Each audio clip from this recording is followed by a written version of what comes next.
Welcome to Branding the Experience. We discuss ways how we can create environments where employees actually want to come to work and customers want to keep coming back. Brought to you by Bator Training and Consulting and Break Ice Marketing. Here are your hosts, Ken Bator of Bator Training and Consulting and Heather Dowell of Break Ice Marketing. So again, I've got my co-host, regular guest, however you want to call her, the great Heather Dowell from Break Ice Marketing. And we want to dig into what I call and what I refer to in my book is organization drivers. To me, and there's so many different ways to look at strategy planning, and so forth. And I'm certainly open to a number of different processes, systems. This just happens to be mine.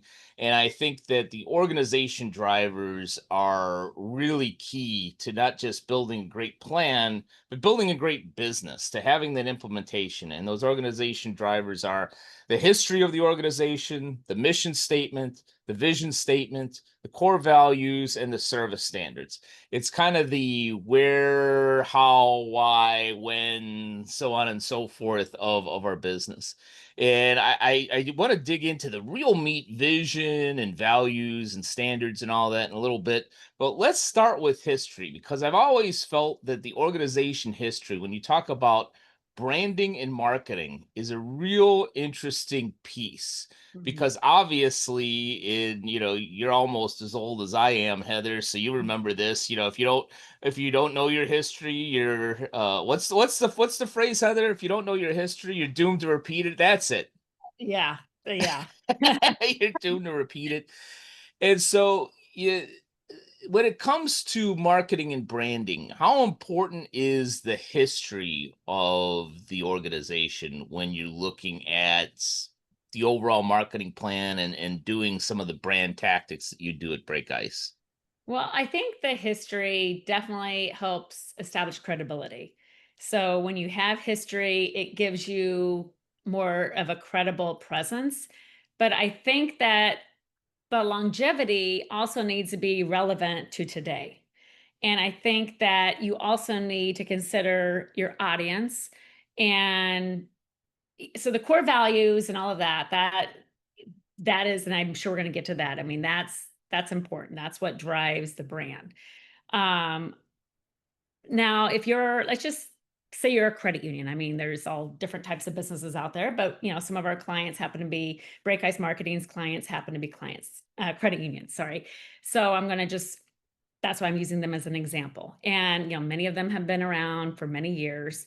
Um, let's say you're a credit union celebrating your 75th anniversary. How important is that? Well, it's important because it gives you credibility.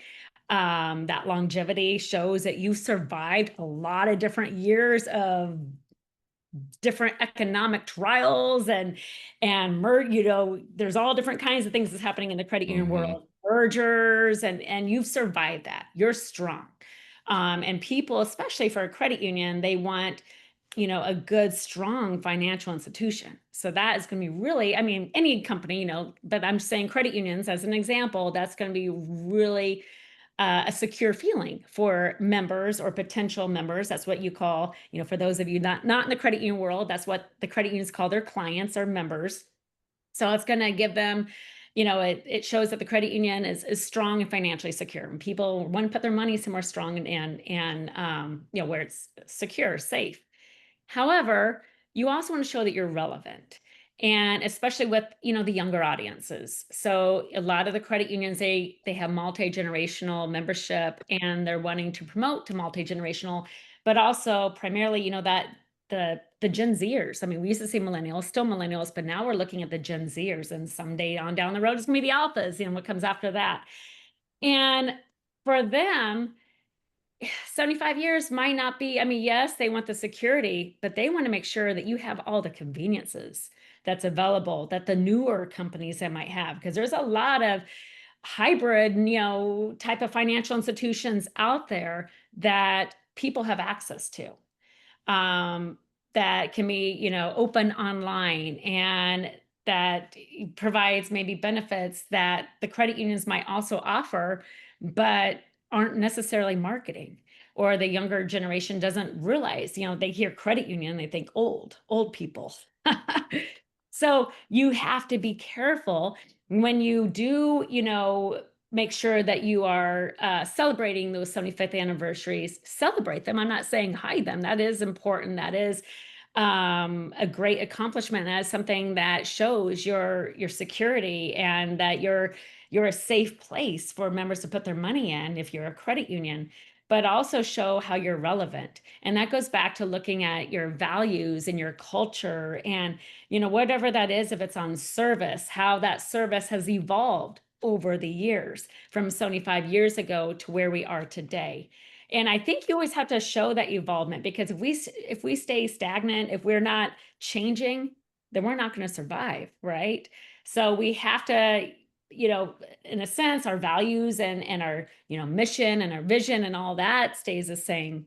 But we're evolving, and whether it be some of the new services and products that we're offering, some of the new conveniences that's out there and available, you're not just staying the same as what you were 75 years ago. You're changing along with times, and that's important to get out there too. You hit on a lot of points there in you it's and I think the key word, if I had to pick one out of your what you just mentioned, is relevance. Yes. And it takes me to an article, and this would probably be a good episode for us at some point. I wrote an article because I work with a lot of credit unions as well, but also in a number of other industries. And I'll give some other industry examples to this in a minute. But I wrote an article for Credit Union Business News years ago. Mhm. And I forget the title of it, but basically the essence was the batting order of brand associations. Uh-huh. And my point is, and this is a good point for history, is you can't change it. We're not a liberal college where we're going to be changing, history books. History is the Right. history. What History's happened? history. Yeah. Yeah, we could argue whether it was good or bad, but what happened happened.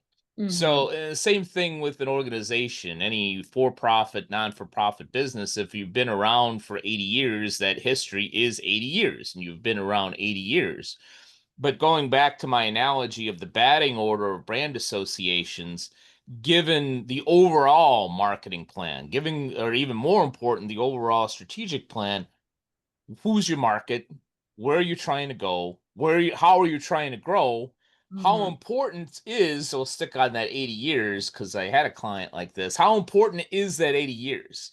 Is that 80 years going need to be at the top of the branding, at the batting order, as you're communicating out there, because it does suggest longevity, strength. I mean, look, we went through the Great Recession, we went through COVID, we went through other insanity, whatever it is. And, hey, Right. we're still here, and we'll Right. still be here for another 80 years. In the market that you're going after now, is that going to be a plus? Well, if that's going to be a plus, then maybe that needs to be in your top three, as you're marketing out there, to lead with that. Hmm. To stick in the credit union industry for just, about maybe another 30 seconds, a client of mine that's a healthcare credit union, they recently were celebrating their 60th or 65th year anniversary, and we talked about the importance of that. And to just keep with the analogy, that was somewhere on, like the fifth or sixth of the nine batters in the analogous batting order, because it's like, all right, there's some positivity to that, but the real key is the fact that you only serve healthcare workers. Yeah, if and the healthcare workers that you're going after to really want to serve the best are the 20 something, nurses, people starting off their careers in healthcare. Yeah, now to them is that 60, 65 years of the utmost importance. And we argued probably not.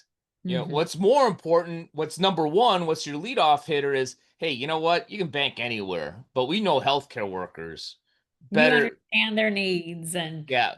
Yeah, we get it. We get it when, you're a nurse practitioner and you're coming in at midnight and you're working till 9, 10 in the morning. We get right. it. And we get it that you need to be able to do a loan application on your break at 3:15 a.m. We Right. understand that. Not that 65 years is a negative. It certainly isn't, but it's not your leadoff hitter. And especially in banking, when you have Chime and Ally and so many of these online banks that are Exactly. doing some great things, do you want to, if that is going to be your market, do you want to say, hey, we're an old guy where all these cool young guys are playing? Does that I'll get into a couple other examples. Does that make sense, and your thoughts on that? Yeah, no, it definitely does. It definitely does. And that's the other thing too, going back, I hate to keep saying young people, but I mean that is a lot of people's target, depending on what you're selling and who you're marketing to, that is a lot of people's target or companies' target audience. And so one of the things too is if you are a company that's been around, 80 years, 75 years, whatever that might be, and you want to make sure that you're attracting, that audience, whether it's healthcare or college age students or whoever it might be, think about what are their needs. And, if it's certain conveniences, like you said, having an online loan app available at 3 a.m., but also make it so that when they do, whatever the outreaches that they're, connection that they're connecting you with, whether it be online, going into the store or a branch of your credit union, to make sure that it's relevant, in all those channels. And, one of the things too, one way to be relevant for the younger audience is to, and your team, to make sure that you have, and I think I mentioned this before in a previous podcast, have a multi-generational team. You want the talent. So obviously you want people that has a skill set and talent first, and the first and most important thing. But having a multi-generational team can be a great way at showing relevance to all the audiences that you're trying to market to, and make it relatable to everyone that is coming in and interacting with the business in whatever channel that might be. Yeah, agreed. Agreed.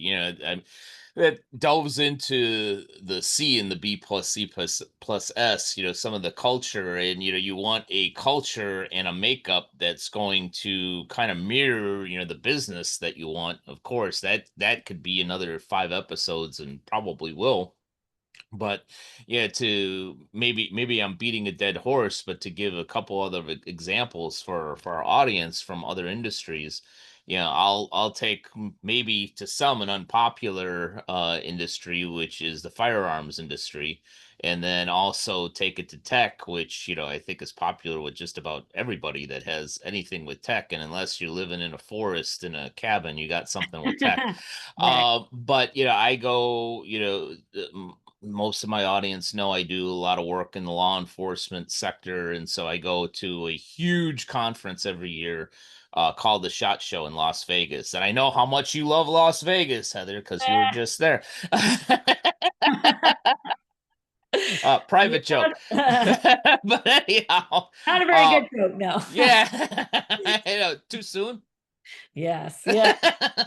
Anyhow, the SHOT Show is this humongous. In fact, I think it's they've told us every year that I've been there that I think it's like the fifth largest convention conference every year in the world. Wow. Really, really some great innovative stuff for law enforcement and military, and there's obviously a big place for outdoors people and hunters, which I'm neither.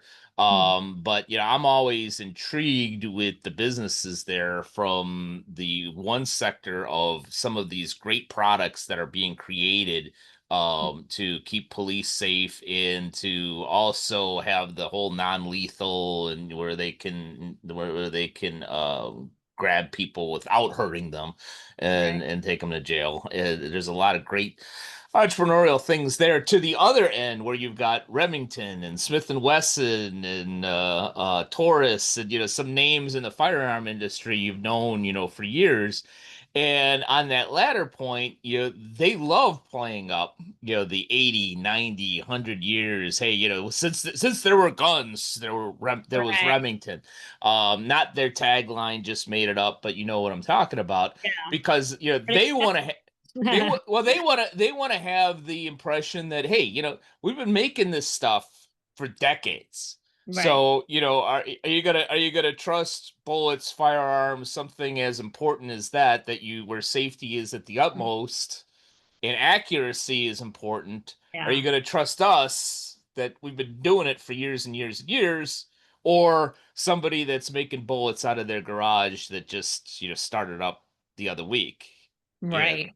So for them, that might be a little bit higher on the batting order. And to take it to tech, looking at what's happened with Intel and AMD. I mean, Mm. you go 20 years ago, AMD was this little side note chip where, all the crappy laptops. I had a crappy Acer laptop with an AMD chip 20 years ago, and it was cheaper because, it was an AMD chip. Intel was the thing. Right. Now Intel is struggling because, they didn't keep up with, even though they have longevity in their organization history, they didn't keep up with the times. Now AMD is the big lion in the tech jungle. They're the guys everybody looks to for chips. Right. No, that is really a good point. And like I said, again, it's not just the audience, but it's the industry as well. So it's, like I said, I mean, each industry is going to be different as far as what's important to the audience. You know what I mean? If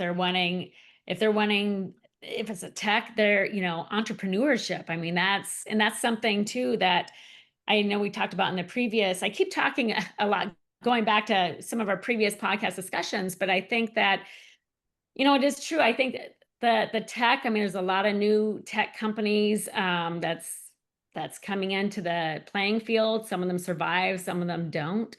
But that is one thing that the consumers are always open to. Any new tech company that has this new and, whatever it might be, this new and improved whatever, way of, Yeah.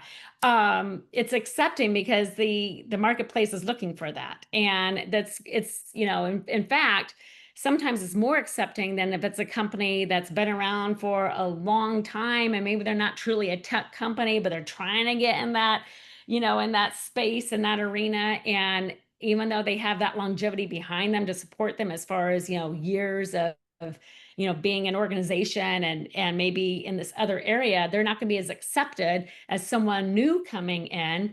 That's what they do. This has been Branding the Experience. Learn more about Bator Training and Consulting and Break Ice Marketing at www.btcinc.net/marketing.